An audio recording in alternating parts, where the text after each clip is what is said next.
Junior হাওর।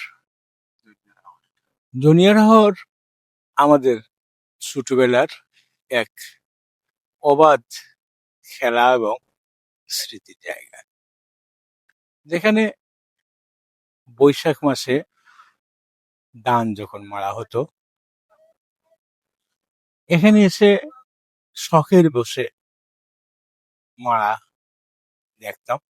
এবং মাড়াতে যখন এই সবাই মিলে ভাত খেতেন, আমরা তাদের সাথে বসে খেতাম।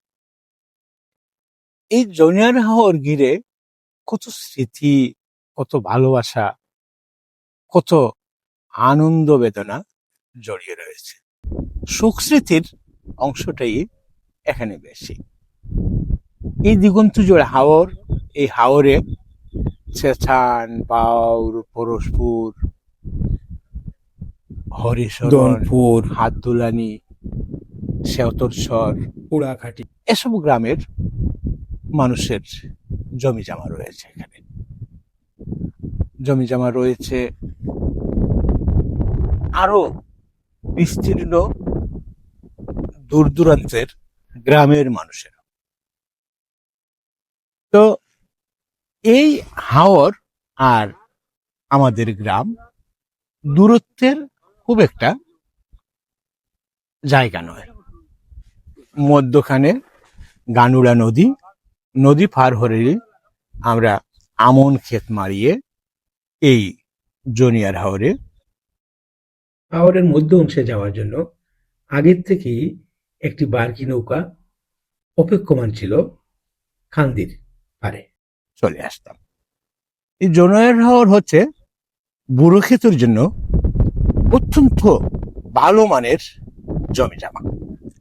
এই জমিজমাগুলোতে বুড়ো ক্ষেত যখন হয়, মধ্যভাগে ধানের এত ঘনত্ব থাকতো যে সবাই মাঝখানে জমি কেনার জন্য মরিয়া হয়ে থাকতেন।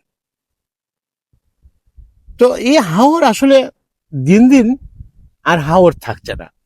ওর ওই পাশে রয়েছে হরাবিল।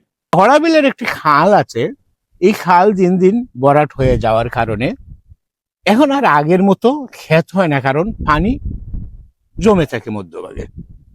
অনেক সময় স্থানীয় নেতৃবৃন্দ, গণ্যমান্য ব্যক্তিবর্গ মিলে স্থানীয় প্রশাসনে যারা থাকেন, এমপি, মন্ত্রী, তাদের সাথে কথা বলে এই হরাবিলের খাড়া যখন কেটে দেওয়া হয়, তখন পানি চলে যায়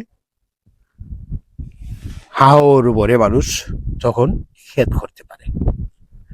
তো এই ব্যবস্থাপনাটুকু দিন দিন কমে আসছে।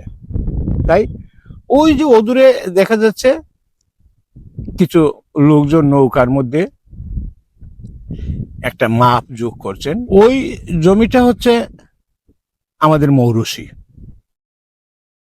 তার পাশেই ওনার মধ্যভাগে একটি পুকুর, অনেক বড়, বেশ বিস্তৃত জায়গা নিয়ে একটি পুকুর করে রেখেছেন, যেই পুকুরে হাওরের মাছগুলো সাধারণত এসে থাকে।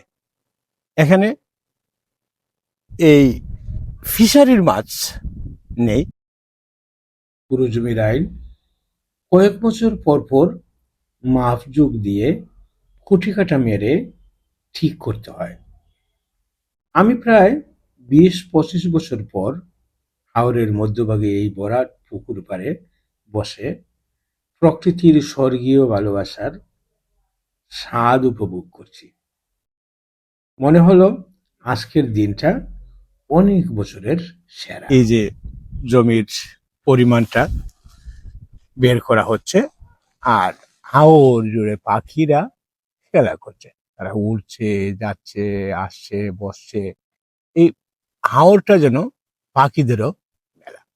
ধান যখন হাওর জুড়ে বড়ে যায়, তখন সরালি পাখি কিংবা পরিয়ারি পাখিরা হাওর জুড়ে তারা খেলা করে।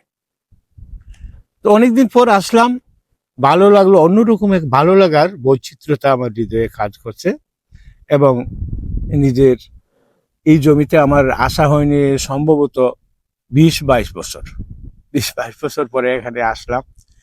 এখানে একটা স্থাপনা থাকায় এখানে বসলাম, কথা বলছি, এবং হাওরের শীতের দুপুরের বাতাস অন্যরকম এক বৈচিত্র্যতা গায়ে দুলে দিয়ে যাচ্ছে, যা আসলেই ভালো লাগার।